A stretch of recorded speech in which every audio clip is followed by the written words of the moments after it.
अब यहाँ पर देखो भाई, पहले क्वेश्चन क्या है तुम्हारा, एक शून्य उत्तर परिमेय संख्या एवं अपरिमेय संख्या का गुणनफल क्या होता है।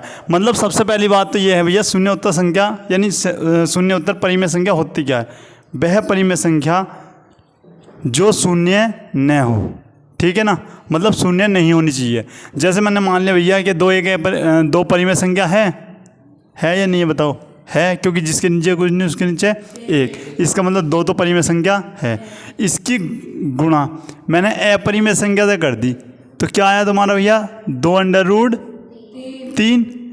तो बताओ 2√3 परिमेय संख्या है या अपरिमेय संख्या है, अपरिमेय संख्या, ठीक है। तो यहाँ पर क्या आया तुम्हारा भैया, अपरिमेय संख्या, अपरिमेय संख्या, ठीक है। इसी प्रकार मैंने 2 लिया, -√3 लिख दिया। अब बताओ, मतलब परिमेय संख्या में से अगर मैं अपरिमेय संख्या को घटाता हूँ तब भी मुझे क्या, कौन संख्या मिलती है भैया, अपरिमेय संख्या मिलती है, अपरिमेय संख्या ही हमको प्राप्त होती है। और परिमेय संख्या में अगर मैं अपरिमेय संख्या जोड़ दूँ तब भी कौन सी संख्या प्राप्त होगी, अपरिमेय संख्या प्राप्त होगी। और परिमेय संख्या में यदि मैं भाग करूं अपरिमेय संख्या से तब क्या होगा, अपरिमेय संख्या ही आपको प्राप्त होगी, ठीक है भाई। अब इसका आंसर क्या होगा, एक शून्य उत्तर परिमेय संख्या व अपरिमेय संख्या का गुणनफल क्या होगा बताओ, अपरिमेय, क्या लिखोगे, अपरिमेय, अपरिमेय संख्या, ठीक है।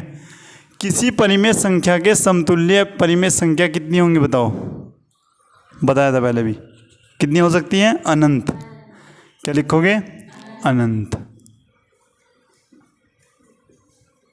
अच्छा, इसका आंसर बताओ, एक शून्य उत्तर परिमेय संख्या एवं अपरिमेय संख्या का भागफल क्या होगा, अपरिमेय, यहाँ पर बताया ना अपरिमेय ही होगा, तो इसका आंसर भी क्या होगा तुम्हारा भैया, अपरिमेय होगा।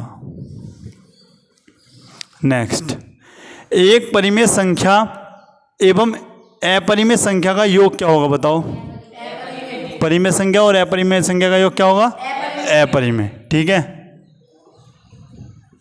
तो इसका आंसर भी तुम्हारा क्या होगा, अपरिमेय आंसर भैया इसका भी आपका होगा, ठीक है। अब यहाँ से तुम्हारे क्वेश्चन स्टार्ट होते हैं। यहाँ से देखो, दिया गया है HCF क्या है, 306 और 657, कितना दे रखा भैया, 9। मतलब ये दो संख्या है, इनका HCF क्या दे रखा, 9। अगर मैं यहाँ पर लिखता हूँ, यहाँ से आपके लॉन्ग क्वेश्चन स्टार्ट होते हैं। पहली संख्या 306 है और सेकंड संख्या क्या है आपकी, 657, ठीक है। और अगर मैं HCF की बात करता हूँ, जिसे हम ऐसा बोलते हैं, कितना दे रखा है, 9। और LCM भैया ये जानना चाह रहा है। फॉर्मूला क्या बताया था, पहली संख्या गुणा दूसरी संख्या, HCF गुणा LCM, यही बताया था, ठीक है। पहली संख्या 306, दूसरी संख्या 657, HCF कितना है, 9, LCM हमें निकालना है, ठीक है। 9 यहाँ पर गुणा, यहाँ पर भाग में, तो 306 गुणा 657 बटे में 9, और यहाँ पर क्या हो गया आपका LCM, ठीक है भैया, ठीक। अब इसे काटो, कैसे काटोगे, 9 सत्ते 63, ठीक है।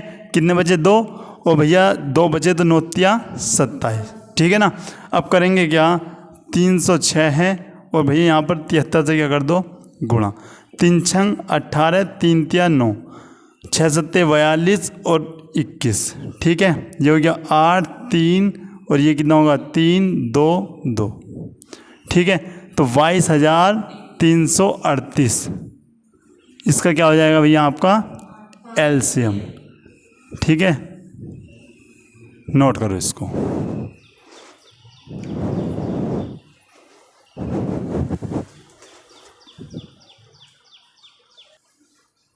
अब यहाँ पर देखो भाई, क्वेश्चन नंबर कौन सा स्टार्ट होना तुम्हारा, क्वेश्चन नंबर 6। देखो, व्याख्या कीजिए कि क्यों 17 गुणा 5 गुणा 11 गुणा 3 गुणा 2 प्लस 2 गुणा 11 एक क्या है, भाज्य संख्या है, ठीक है ना।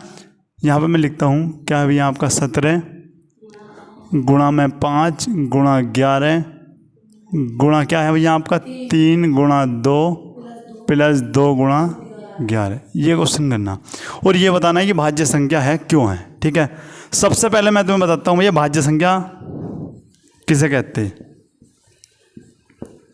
भाज्य संख्या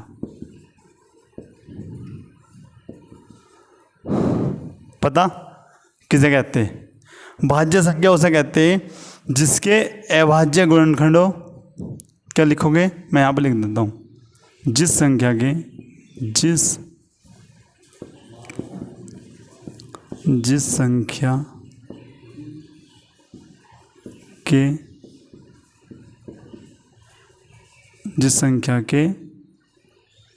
अभाज्य,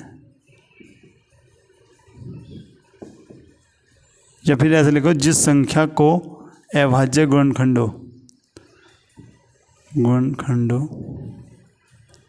के गुणनफल के रूप में लिखा जा सकता है।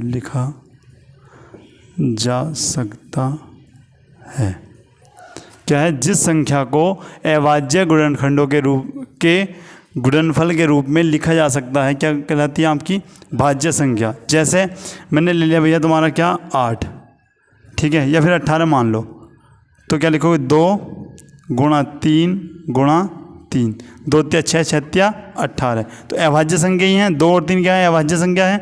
मैंने लिख दिया 2 गुणा 3 की पावर 2। ठीक है, तो ये क्या है? देखो, जिस संख्या को अभाज्य गुणनखंड है के गुणनफल यानी गुणा के रूप में लिखा जा रहा है, तो वो क्या कहलाएगी? तुम्हारी भाज्य संख्या। ठीक है ना? इसी प्रकार से अब ये बतानी है कि भाज्य संख्या भैया क्यों है। अगर तुमने इसको इस प्रकार से लिख लिया तो ये क्या है? भाज्य संख्या, वरना ये नहीं है। ठीक है, तो सबसे पहले बताओ इसमें क्या चीज़ कॉमन है। तुम कहोगे भैया इसमें 2 कॉमन है और क्या चीज़ कॉमन है? 11। यहाँ पर देखो क्या बचा तुम्हारा 17 गुणा क्या बचा 5 3 और प्लस में ये क्या बच गया आपका 1।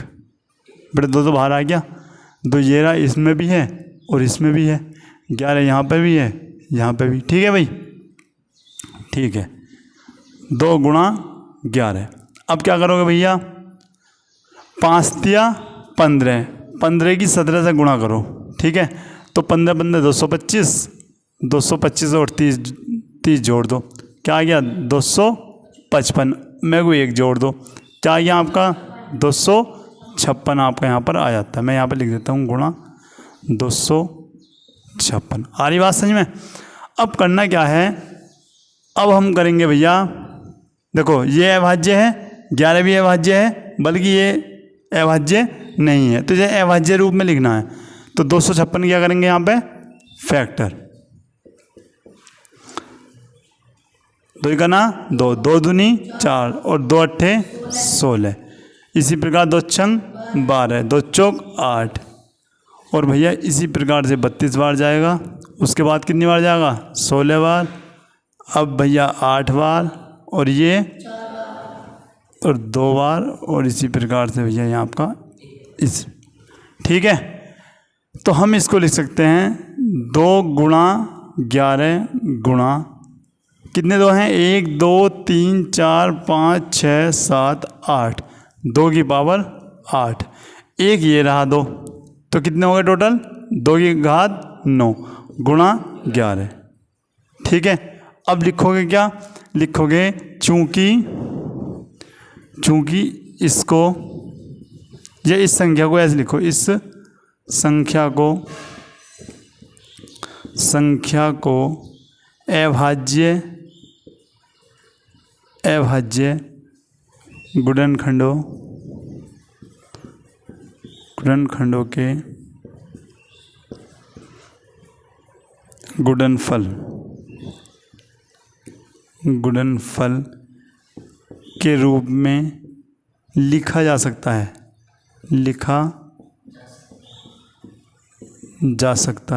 अब कहाँ लिखूं? इसे रफ करता हूँ मैं। लिखा जा सकता है इसीलिए यह एक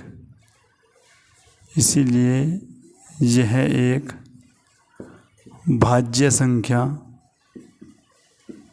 होगी, या फिर है लिख दो, ठीक है ना। आ रही बात समझ में? नोट करो भाई इसको भी तुम जल्दी से।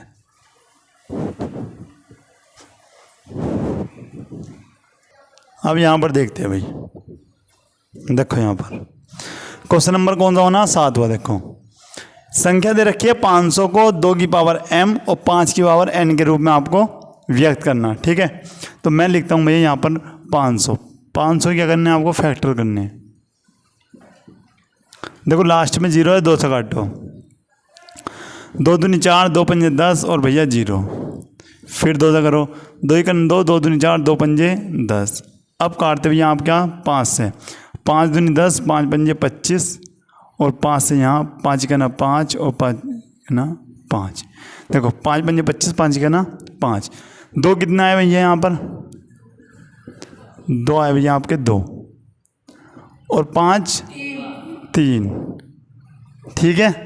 अच्छा यहाँ देखो 2 की पावर m, अगर मैं तुलना करूँ 2 की पावर m है, यहाँ पर 2 की पावर कितनी है, 2, ठीक है।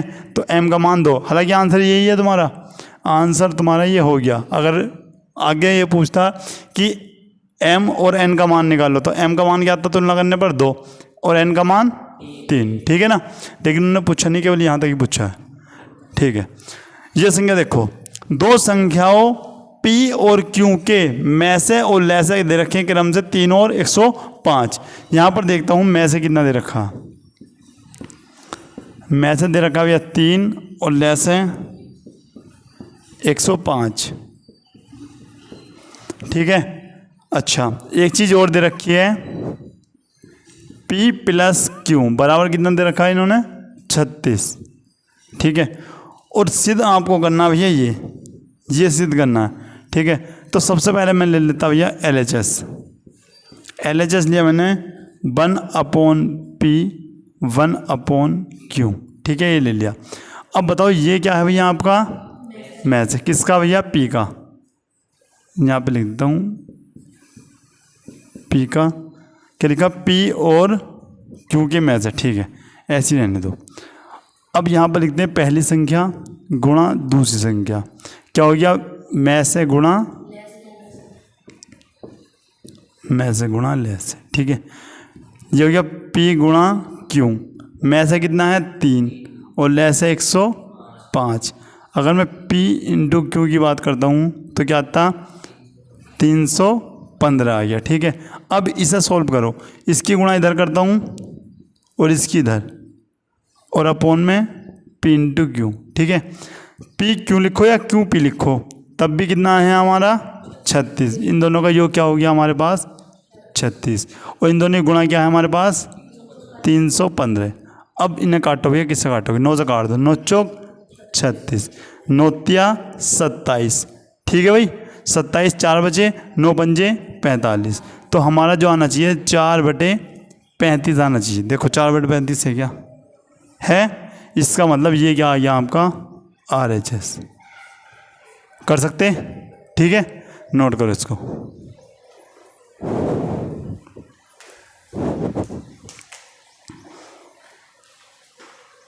यहाँ पर देखो भैया क्वेश्चन नंबर 9 क्या है, देखो सेम क्वेश्चन किसके जैसा है, 6 की तरह, ठीक है ना।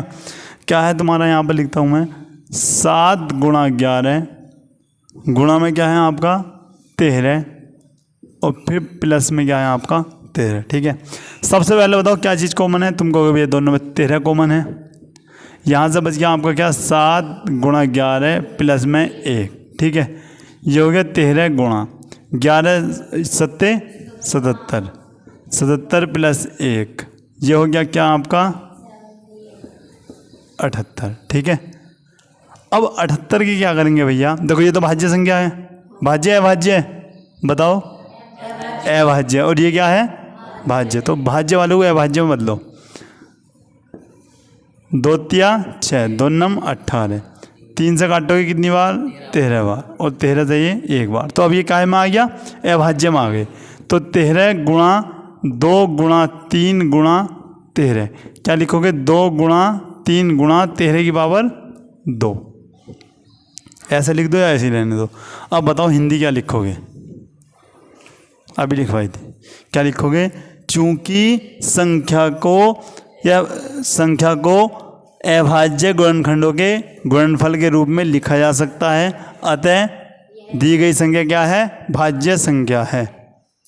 ठीक है ना। दूसरी डेफिनेशन ये हो सकती है, दी गई संख्या के 2 से अधिक अभाज्य गुणनखंड होने की वजह से ये संख्या क्या है? भाज्य संख्या है। ठीक है भाई। देखो अगर तुम इसकी से गुणा करते हो फिर फैक्टर करते हो तब भी आना, ठीक है, या फिर डायरेक्ट ऐसे कर दो, लेकिन ऐसे नहीं लिख सकते। क्यों? ये क्या है भैया? तुम्हारी भाज्य और ये क्या है? अभाज्य। तो इसको भी हमें क्या बदलना पड़ेगा? अभाज्य बदलना पड़ेगा। ठीक है ना। उसके बाद ये लाइन में छोड़ दे रहा हूँ, ये लिख लेना। ठीक है, नोट करो इसको।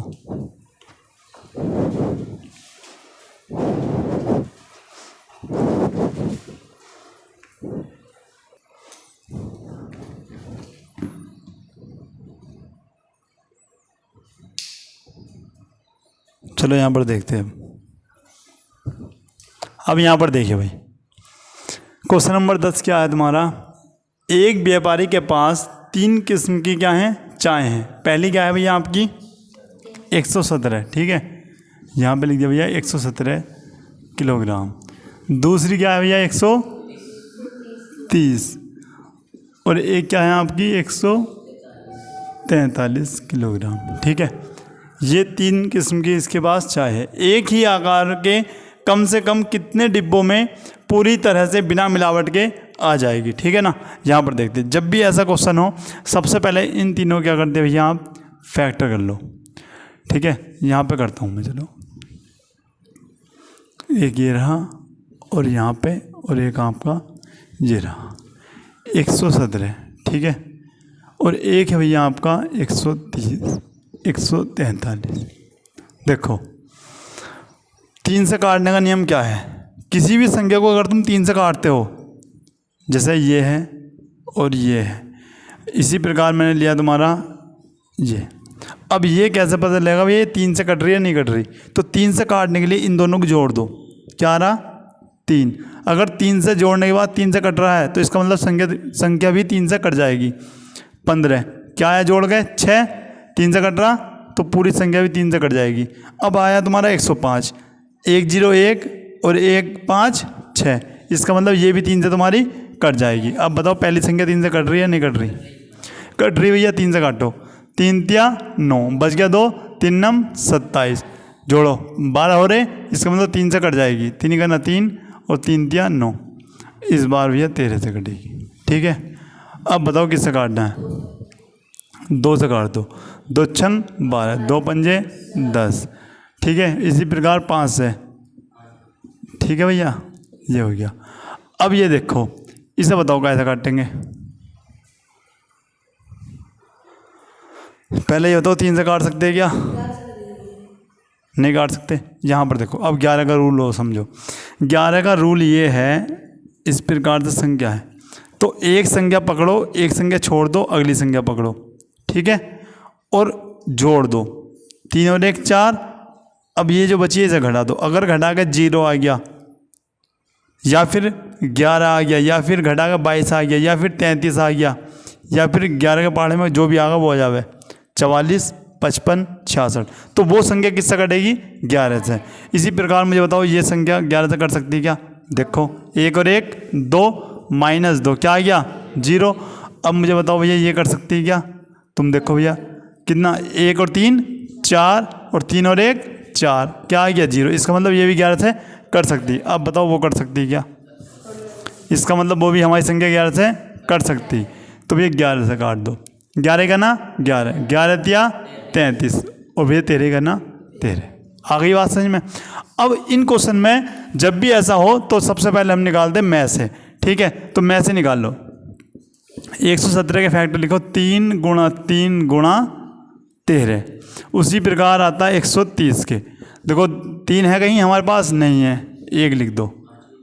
13 है, 13 है। अब भैया 2 5 को मैंने इस प्रकार से अलग लिख दिया है। अब आता क्या 143, 3 है नहीं है, यहाँ पर भी नहीं है, 13 है ठीक भैया, 2 है नहीं है, ये भी नहीं है, और यहाँ पर हमारा क्या आ गया 11। अच्छा 5 नहीं है ठीक, ये आपका हो गया 11। ठीक है, अब बताओ ऐसी कौन सी संख्या है जो तीनों में है? 13। तो भैया इसका जो HCF आएगा क्या आएगा भैया? 13। लेकिन HCF थोड़ी ना पूछा, उसने क्या पूछा? उसने पूछा है डिब्बों की संख्या। ठीक है, तो डिब्बों की संख्या कैसे निकालती? जो ये संख्या है इनको भैया 13 से भाग कर दो, 117/13, फिर प्लस लगाओ, क्या है 130/13, फिर प्लस का चिन्ह 143/13। ठीक है, काटो, कितनी बार गया तुम्हारा ये? 9 बार। 13 नम्मा 117, 13 ढाई 130, और देखो 13 का ना 13 और 13 का ना 13। अब इन्हें भैया जोड़ दो, जोड़ के क्या आया बताओ जल्दी? ये हो गया 9 + 10 प्लस कितना आया भैया तुम्हारा? 30। तो कितने डिब्बे होंगे? 30 डिब्बे आपके होंगे। आ रही बात समझ में? नोट करो इसको।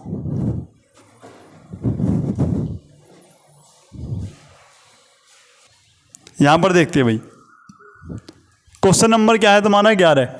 2 व्यंजकों के में से और ले से दे रखे हैं। ठीक है, पहला वाला जो है देखो, जहाँ भी क्रम से जाए, क्रम से क्या मतलब ये होता है जो पहला आया है उसके लिए ये पहला होगा, जो बाद में आया है उसके लिए बाद वाला होगा। ठीक है, तो सबसे पहली बात तो ये होगी में से दे रखा है, मैंने यहाँ पर नोट किया भैया, जो में से है तुम्हारा ये है x × x + a, और ले से की अगर मैं बात करता हूँ तो ले से क्या है तुम्हारा?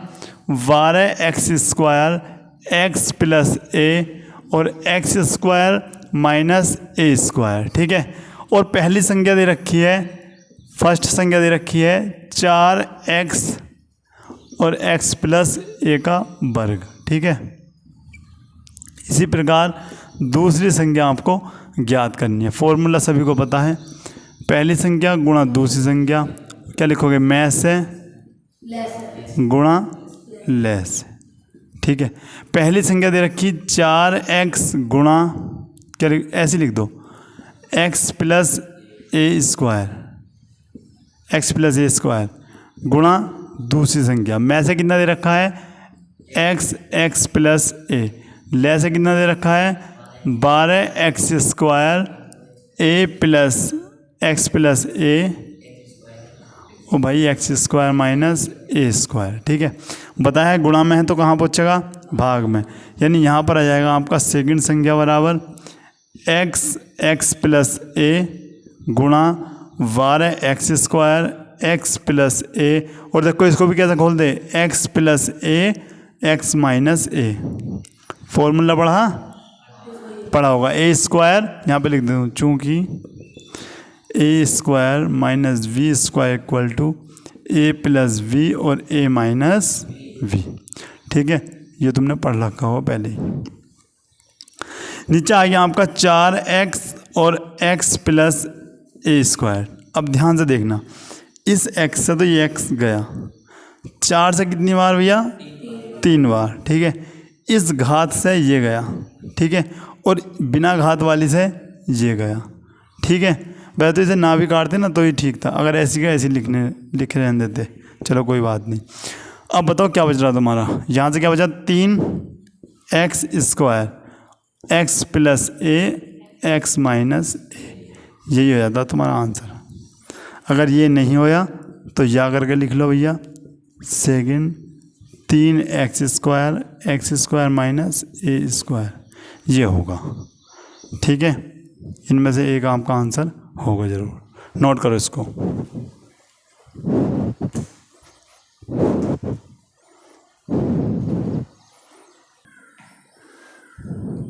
अब यहाँ पर देखते हैं भाई, ये क्वेश्चन है, क्वेश्चन नंबर 12। ठीक है ना, इसको देखो, दिखाइए कि 4 की पावर n, जहाँ n क्या दर्शा रहा है भैया? आपकी प्राकृतिक संख्या यानी नेचुरल नंबर। ठीक है, के रूप में कोई संख्या भी, क्या लिखा? कोई संख्या भी कभी भी शून्य पर समाप्त नहीं होती। ठीक है ना, यहाँ पर देखते हैं, यानी ये बता रहा है कि 4 की पावर n यानी n एक प्राकृतिक संख्या के रूप में कोई भी संख्या कभी भी शून्य पर समाप्त नहीं होती। यानी यहाँ पर देखो, इसकी मैं थ्योरम बताता हूँ। सबसे पहले यहाँ पर लिखेंगे, यदि कोई संख्या शून्य पर समाप्त होती है, यदि, नोट पॉइंट लिखना है इसको, नोट पॉइंट, यदि कोई संख्या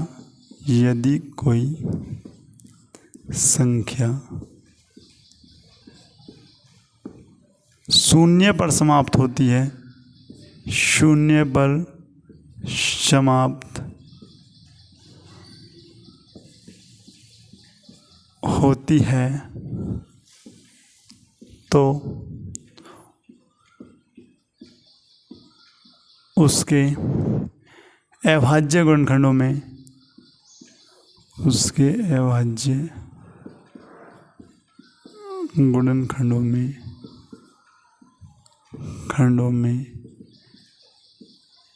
कम से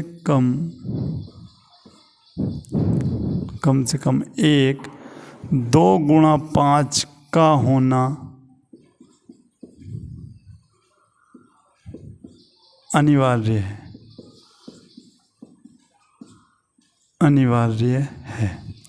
ये बात भैया जो कि सबसे ज़्यादा इम्पोर्टेंट ये होगी। ठीक है, क्या लिख रहा है, यदि कोई संख्या शून्य पर समाप्त होती है तो उसके अविभाज्य गुणनखंडों में कम से कम 2 गुणा 5 यानी कम से कम 1 2 गुणा 5 का होना अनिवार्य है। इससे ज़्यादा जाएँ अच्छी बात है, लेकिन कम से कम 1 तो होना चाहिए। अब यहाँ पर देखो कैसे, तुमने कहा भैया लास्ट में क्या है 20, ये बेटे यहाँ पर देखो लास्ट में क्या है 0। ठीक है, तो मैंने क्या बताया, ये चीज़ अप्लाई करो। अगर लास्ट में 0 है, किसी भी संख्या के लास्ट में 0 है, तो 2 उसके जो फैक्टर होंगे उसमें 2 और 5 जरूर आएंगे। ठीक है, करो भैया, 2 दूनी 4 पंजे 20 आ रहा है 2 गुणा 5। ठीक है, इसी प्रकार मुझे बताओ 40 के, 2 गुणा 4 गुणा 8 पंजे 40। देखो 2 दूनी 4 दूनी 8 पंजे 40। ठीक है ना, इसी प्रकार 10 के करो, 10 में क्या आ गया 2 गुणा 5। ठीक है, इसी प्रकार तुम किसी के भी कर सकते हो, 300 के कर दो, चाहे 30 के कर दो। ठीक है, 2 क्या होंगे भैया 30 के 2, उसके बाद 2 पंजे 10 10 या 30, या फिर ऐसा करो 2 गुणा 3 गुणा 5, ऐसे भी कर सकते हो। तो कहीं भी तुम देख पा रहे होंगे, यदि लास्ट में 0 है तो 2 और 5 कहीं भी देखने को मिल रहा है, नहीं मिल रहा, मिल रहा है। मतलब 0 वहीं पर आएगा जहाँ पर क्या होगा, उसके फैक्टर में क्या होगा 2 या 5 होंगे। अगर नहीं आ रहे तो फिर क्या होगा, मामला ख़राब। मान लीजिए जैसे मैंने लिखा 25, बताओ 2 5 आ रहे क्या, मैंने लिख दिया 36, 2 दूनी 4 4 तिया 12 12 तिया 36, कहीं आ रहा है क्या 5, नहीं आ रहा, तो भैया यहाँ पर 0 है भी नहीं। आ गई बात समझ में। अब ये क्या कह रहा है, ये अब सवाल पर आ जाओ, सवाल में इधर करवा रहा हूँ, ये सवाल का हिस्सा नहीं है। ठीक है, सवाल अब करवा रहा हूँ। क्लास चल रही तुम्हारी, रुक गई। यहाँ पर देखो, अब यहाँ पर देखो, हाँ 4 की पावर n, मैंने यहाँ पर लिखा 4 की पावर n, यानी जहाँ n, यहाँ पर लिख दूँ जहाँ, इस प्रकार से लिखता हूँ, जहाँ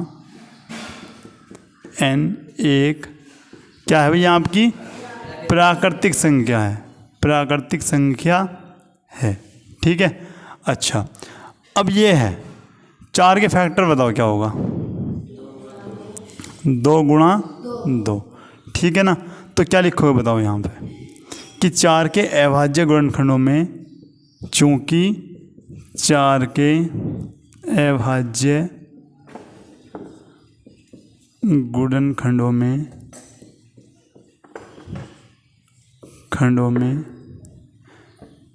5 नहीं है भाई, 2 तो है, 2 तो है, क्या नहीं है 5 नहीं है। अतः क्या लिखोगे, कहाँ गया, यहाँ पर लिखो अतः, ये लाइन नोट करो। ठीक है, के रूप में, के बोलना क्या है, के रूप में कोई भी संख्या, और ऐसे लिखो 4 की पावर n शून्य पर समाप्त नहीं होगी, शून्य पर समाप्त नहीं होगी। आ रही बात समझ में? अच्छा, इसका बता दो भैया, कहाँ गई? एक ही क्वेश्चन लिया गया, ये रहा देखो। इसको क्वेश्चन कर लोगे या नहीं, ये बताओ। जहाँ 4 है वहाँ पर क्या है? 8 है। क्या लिखोगे? 2 गुणा 2 गुणा 2। सेम लिखोगे कि 8 के अभाज्य गुणनखंडों में 5 नहीं है, ठीक है। अतः जो भी है लिख लेना कि शून्य पर समाप्त नहीं होगी। एक क्वेश्चन आता है यहाँ पर 6 वाला, तो क्या लिखोगे? इसके अभाज्य गुणनखंड 2 गुणा 3 के रूप में हैं, मतलब इसमें क्या नहीं है? 5 नहीं है, जिसकी वजह से कोई भी प्राकृतिक संख्या ऐसी नहीं होगी जिसकी वजह से इसमें क्या आ जाए लास्ट में? शून्य। आ रही बात समझ में? नोट करो इसको।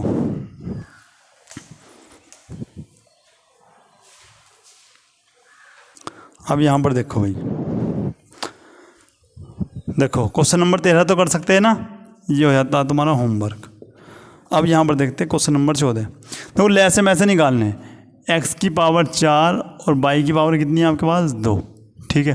तो इसका मतलब ये है x को भैया 4 बार लिख लो, 1 2 3 4, और y को भैया कितनी बार? 2 बार, ठीक है। ये क्वेश्चन कराया गया कल, मैंने करा दिया कल। चलो तो 1 मिनट रुको।